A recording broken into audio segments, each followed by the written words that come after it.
नमस्कार दोस्तों, मेरा नाम है विमल सिंह। बालाजी स्टडी अड्डा में आपका स्वागत है। जूनियर सुपर टेट के पहले पेपर के जो सिलेबस है उसके अकॉर्डिंग आपको प्रश्नों की प्रैक्टिस करा रहे हैं। तो सामान्य विज्ञान के प्रश्नों को हम देख रहे थे। इससे पहले अपने जो रसायन विज्ञान है उस पर आधारित प्रश्न देखे थे, साइड में आई बटन में। उसी का सेकंड पार्ट आपको मिल जाएगा, क्योंकि टोटल 50 प्रश्न 2 पार्ट में हमने देखे थे। आज हम देखेंगे हमारे इसी सामान्य विज्ञान के अंतर्गत जीव विज्ञान यानी कि बायोलॉजी। जीव विज्ञान के टोटल 50 प्रश्न है। इसको भी हम 2 ही पार्ट में देखेंगे, 25-25 प्रश्न करके। आज जो है इसका हम पहला पार्ट जो है वो देखेंगे। तो चलिए शुरू करते हैं आज के 25 प्रश्न। पहला प्रश्न कह रहा है कि जो जीवित कोशिकाएं होती हैं उनकी प्रक्रिया को नियंत्रित जो है वो करती हैं। 4 ऑप्शन दे रखे हैं, बताना है आपको इनमें से कौन सा सही होगा। न्यूक्लियस, साइटोप्लाज्मा, सेल वॉल या फिर सेल मेम्ब्रेन। बताना है आपको कि जीवित कोशिकाओं की प्रक्रिया को नियंत्रित करने का कार्य जो है इनमें से कौन जो है वो करती है। आंसर की बात करते हैं ऑप्शन एबीसीडी में से, तो आपका पहला ही ऑप्शन यानी कि न्यूक्लियस जो है वो सही हो जाएगा। तो केंद्रक इसी को कहते हैं। केंद्रक जो होता है वो आपका जो कोशिका होता है उसका सबसे प्रमुख अंग के रूप में आप जानते हैं। कोशिका के प्रबंधक के रूप में भी जो है ये कार्य करता है, क्योंकि कई बार इस टाइप से प्रश्न पूछ लिया था ना कि कोशिका के प्रबंधक के समान कार्य कौन करता है, तो आप कहेंगे यही करता है। केंद्रक जो है इसका जो द्रव्य होता है, केंद्रक जो द्रव्य होता है बीच में सेंटर में भरा रहता है, इसमें धागे नुमा पदार्थ के रूप में बिखरा हुआ एक पदार्थ होता है क्रोमेटिन। वो जो है वो क्रोमेटिन के नाम से जाना जाता है। क्रोमेटिन धागे आप कह सकते हैं जो है वो कहलाता है। और क्रोमेटिन जो है वो सिकुड़कर अनेक मोटे और छोटे धागे के रूप में संगठित हो जाते हैं। उन्हीं को हम गुणसूत्र के नाम से भी जो है वो जानते हैं। दूसरा प्रश्न है, प्राणी कोशिका में कौन सी कोशिकांग कभी भी नहीं जो है वो पाई जाती है। तो 4 ऑप्शन में बताना है आपको कौन सा जो है इनमें से सही होगा। तो गोल्जी बॉडी, सेंट्रियोल, सेल भित्ति, माइटोकॉन्ड्रिया। बताना है आपको कि कौन सी कोशिकांग कभी भी प्राणी कोशिका में जो है वो नहीं पाई जाती है। आंसर की बात करते हैं ऑप्शन एबीसीडी में से, तो आपका सेल भित्ति जो है सी वाला ऑप्शन जो है वो बिल्कुल सही हो जाएगा। तीसरा प्रश्न है कि कोशिका का दिमाग किसे कहते हैं। बताइए इन 4 ऑप्शन में कौन सा सही होगा। केंद्रिका, केंद्रक, लवक या इनमें से कोई नहीं। अभी ऊपर प्रश्न आया था वहां पर सारी चीजें मैंने आपको बताई थी कि कोशिका का सबसे प्रमुख अंग आपसे पूछा जाए, इसी को ही घुमा कर पूछा जाता है कि कोशिका का दिमाग पूछा जाए, तो आपका आंसर नहीं बदलेगा, केंद्रक ही आपका जो है वो सही हो जाएगा। और केंद्रक ही जो है कोशिका के अंदर संपन्न होने वाली जो सभी उपापचयी या रासायनिक क्रियाएं हैं उनका नियंत्रण भी जो है वो करता है। सबसे प्रमुख अंग होता है कोशिका का। और बाकी चीजें मैंने क्रोमेटिन वगैरह ऊपर वाले प्रश्न में बता दिया था। एक चीज मैं आपको और इसमें बताना चाहूंगा कि प्रत्येक जाति के जो जीवधारी होते हैं उनमें सभी कोशिकाओं के केंद्रक में जो गुणसूत्र होते हैं उनकी संख्या निश्चित होती है। जैसे मानव में 23 जोड़ी होती है, चिंपैंजी में 24 जोड़े होते हैं, बंदर में 21 जोड़ी होती है। जोड़ी का मतलब कि डबल के फॉर्म में, जैसे 23-23 करके हम बोलते हैं ना, वही चीज। चौथा है कि सूत्री विभाजन नहीं होता है जीवाणु, हरे शैवाल, कवक या फिर उच्च वनस्पतियों में। बताना है आपको कौन सा सही होगा। प्रश्न आपसे पूछा गया है चौथा कि सूत्री विभाजन नहीं होता है जीवाणुओं में, हरे शैवालों में, कवकों में या उच्च वनस्पतियों में। बताना है आपको इनमें से कौन सा जो है वो सही होगा। सूत्री विभाजन नहीं होता है, किसमें नहीं होता है। आंसर की बात करते हैं चारों ऑप्शन में से, तो आपका पहला ही ऑप्शन यानी कि जीवाणु जो है वो बिल्कुल सही होगा। जो जीवाणु होते हैं ना उसमें असूत्री विभाजन होता है, जिसे हम हेमिटोसिस कहते हैं। असूत्री विभाजन, यहाँ पर प्रश्न में सूत्री विभाजन जो है वो पूछा गया है। और असूत्री विभाजन कहते किसे हैं? तो जो अविकसित कोशिकाएं होती है, जैसे जीवाणु हो गया, नील हरित शैवाल हो गया, ईस्ट हो गया, अमीबा हो गया, प्रोटोजोआ हो गया, इनमें कोशिका विभाजन की विधि जो है वो असूत्री विभाजन के अंतर्गत ही जो है वो आती है। समसूत्री जो विभाजन है उसकी प्रक्रिया जो है उसको जंतु कोशिकाओं में सबसे पहले देखा था जर्मनी के जीव वैज्ञानिक थे जिनका नाम था वाथेर फ्लेमिंग, इन्होंने 1879 ईस्वी में जो है वो देखा था, और इन्होंने ही सन 1882 में ये जो प्रक्रिया थी इसको माइटोसिस का नाम जो है वो दिया था, और ये विभाजन कायिक कोशिकाओं में जो है वो होता है। पांचवा प्रश्न है, मानव की उत्पत्ति किस युग में जो है वो हुई? चार ऑप्शन दे रखे हैं, बताना है आपको इनमें से कौन सा सही होगा। आंसर की बात करते हैं ऑप्शन एबीसीडी में, तो आपका प्लायोसीन युग जो है वो सही होगा। मानव की उत्पत्ति किस युग में हुई? तो प्लायोसीन युग में जो है वो हुई। छठा प्रश्न है, एटीपी का निर्माण किसके द्वारा होता है? माइटोकॉन्ड्रिया, पर्णहरित, राइबोसोम या गोल्गी बॉडी? बताइए इनमें से कौन सा सही होगा। आंसर की बात करते हैं तो आपका माइटोकॉन्ड्रिया जो है वो बिल्कुल सही होगा। एटीपी का निर्माण माइटोकॉन्ड्रिया के द्वारा होता है, इसीलिए इसे यानी माइटोकॉन्ड्रिया को पावर हाउस भी जो है वो कहते हैं। पूछा जाता है कि पावर हाउस जो है वो किसे कहते हैं। एक यहाँ पर प्रश्न ये भी आपके मन में आ सकता है, एटीपी जो है इसकी फुल फॉर्म क्या होती है? तो इसकी फुल फॉर्म होती है adenosine try phosphate. Adenosine try phosphate. सातवां प्रश्न है कि डैश पौधों में जटिल स्थायी ऊतक का एक उदाहरण जो है वो है। अब कौन सा उदाहरण है ये आपसे पूछा गया है, बताइए चार ऑप्शन में कौन सा सही होगा। आंसर की बात कर लेते हैं ऑप्शन एबीसीडी में से, तो आपका फ्लोएम जो है यहाँ पर बिल्कुल सही होगा। फ्लोएम पौधों में पाए जाने वाला एक संवहन ऊतक होता है। संवहन मतलब इधर से उधर चीजों को पहुंचाने का जो कार्य करता है। और जाइलम फ्लोएम मैंने ट्रिक से बताया ना, जाइलम में जल आ रहा है तो जल पहुंचाने का काम जाइलम ऊतक करता है। फ्लोएम में फल आ रहा है तो यानी भोजन संबंधी, खाद्य पदार्थ संबंधी, खनिज संबंधी वो सब फ्लोएम पहुंचाता है। तो फ्लोएम पौधों में पाए जाने वाला एक संवहनी ऊतक होता है, और फ्लोएम आपका एक जटिल स्थायी ऊतक का भी उदाहरण जो है वो होता है। अगला देखते हैं आठवां, कि विषाणुओं में होता है केवल डीएनए होता है, केवल आरएनए होता है, दोनों होता है, या फिर या तो आरएनए या तो डीएनए। साथ ही साथ वीडियो पसंद आए तो वीडियो को लाइक भी करते रहिएगा, ताकि इसी प्रकार प्रश्नों की अच्छी अच्छी प्रैक्टिस जो है हम आपको कराते रहें। तो बताइए इन चार ऑप्शन में से विषाणुओं में होता है कौन सा जो है वो सही होगा। आंसर की बात करते हैं ऑप्शन एबीसीडी में से, तो आप क्या कहेंगे कि जो वायरस होता है, विषाणु होता है, उसमें आरएनए या डीएनए दोनों में से कोई एक होता है। तो उस आधार पर या तो आरएनए या तो डीएनए, डी वाला आपका ऑप्शन बिल्कुल सही होगा। जैसे एचआईवी वायरस होता है, पोलियो वायरस होता है, तो उसमें आरएनए होता है। और अगला देखते हैं नवा प्रश्न, की जीवाणु कोशिका में सूत्र कणिका की संख्या जो है वो है कितनी है, ये आपसे पूछा गया है। चार ऑप्शन है, बताइए कौन सा इनमें से सही होगा। जीवाणु कोशिका में सूत्र कणिका की संख्या। आंसर की बात करते हैं ऑप्शन एबीसीडी में से, तो शून्य आपका जो है वो सही होगा। और जो जीवाणु होता है ना, उसका पूरा शरीर एक ही कोशिका का बना होता है। इसके चारों ओर कोशिका भित्ति जो होती है, उसके नीचे कोशिका झिल्ली भी होती है, जो बनी किसकी होती है? प्रोटीन और फास्फोलिपिड की बनी होती है, और इसमें माइटोकॉन्ड्रिया जो है वो नहीं होता है। 10वां प्रश्न है कि विषाणु में निम्नलिखित में से कौन सी एक विशेषता नहीं होती है, ये आपसे यहाँ पर पूछा गया है। बताइए इन चार ऑप्शन में से कौन सा जो है वो सही होगा। कौन सी एक विशेषता नहीं होती है। आंसर की बात करते हैं ऑप्शन एबीसीडी में से, तो आप कहेंगे तो कोशिका भित्ति होती है, वो जो है वो उसकी जो मौजूदगी है वो एक विशेषता जो है आपकी नहीं है। बाकी सभी यहाँ पर जो विशेषताएं हैं वो दे रखी हैं, क्योंकि इसमें कोशिका भित्ति जो है वो नहीं होती है। प्रश्न में नहीं पूछा गया था। और विषाणु जो शब्द है वो किस भाषा से लिया गया है? लैटिन भाषा से ये शब्द जो है वो लिया गया है। अगला है 11 प्रश्न, की जीवाणु बैक्टीरिया की वृद्धि किसके द्वारा मापी जाती है। बताइए इन चार ऑप्शन में से कौन सा जो है वो सही होगा।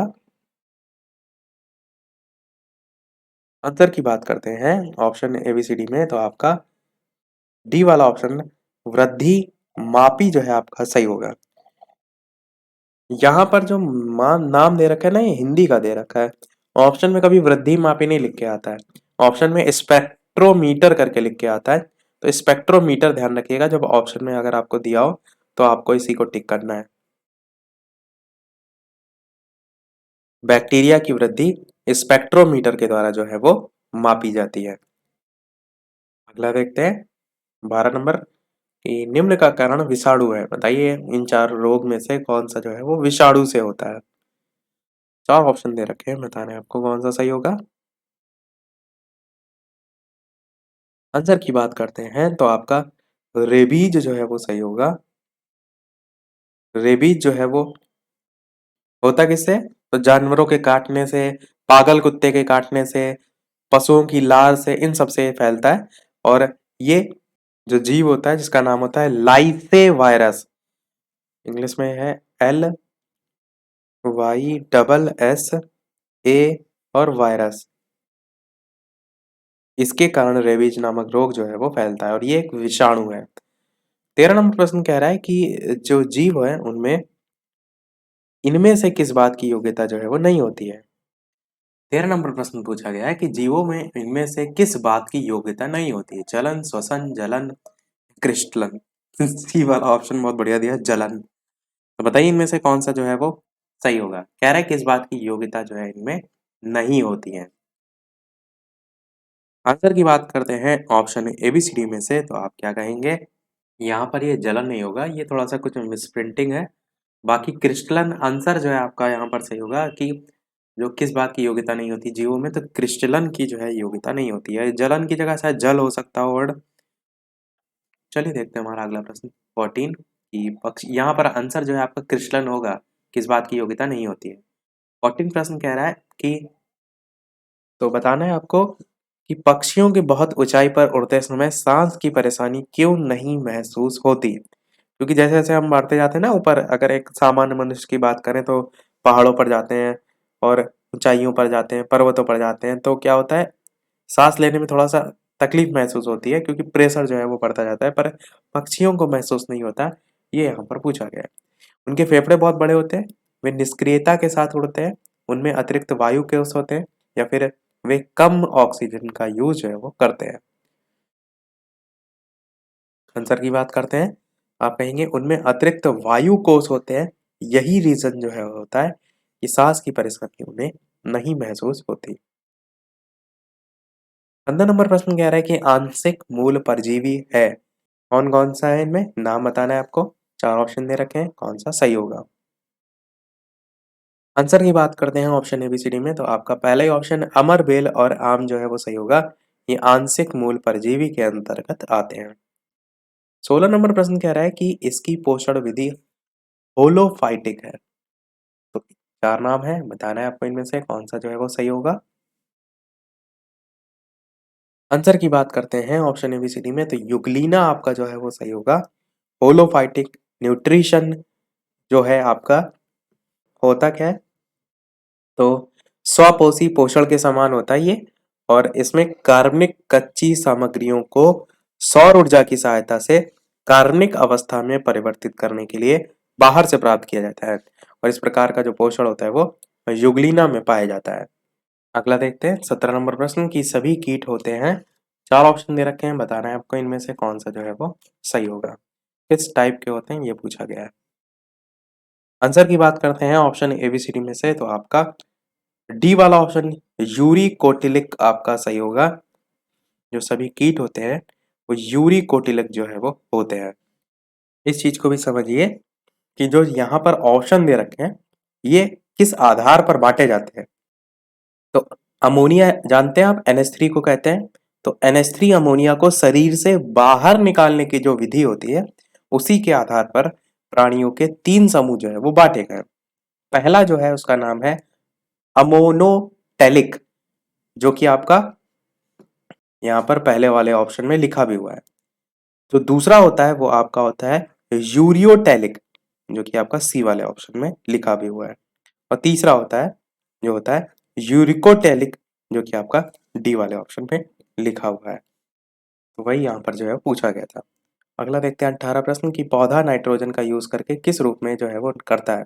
नाइट्रोजन पर ऑक्साइड, मुक्त नाइट्रोजन, नाइट्रेट या फिर अमोनिया। तो कौन सा सही होगा। आंसर की बात करते हैं तो मुक्त यानी नाइट्रेट वाला सी वाला आपका ऑप्शन सही होगा। पौधा नाइट्रोजन का यूज नाइट्रेट के रूप में जो है वो करता है।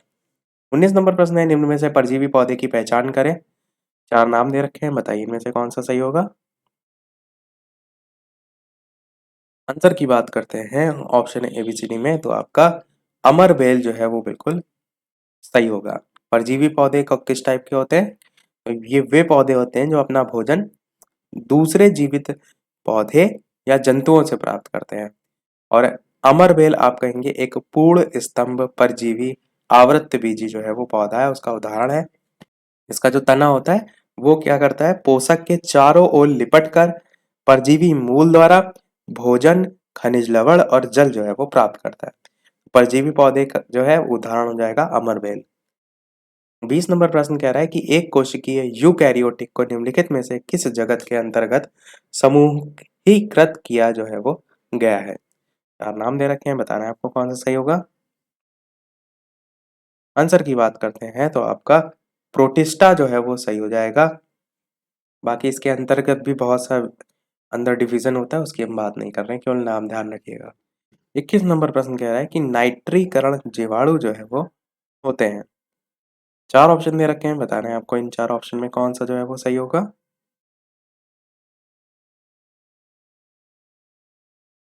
आंसर की बात करते हैं ऑप्शन ABCD में, तो आपका पहला ही ऑप्शन यानी कि मृतोपजीवी जो है वो सही हो जाएगा। मृतोपजीवी जो जीवाणु होते हैं वो आपके मृत अवशेषों से भोजन प्राप्त करते हैं। विषमपोषी जीवाणु भी उन्हें कहते हैं। इसी में आपका एग्जाम्पल हो जाएगा जैसे कि लैक्टोबैसिलस। अगला देखते हैं 22 नंबर प्रश्न कि निम्न में से कौन एक अल्कोहल के निर्माण में प्रयुक्त होता है।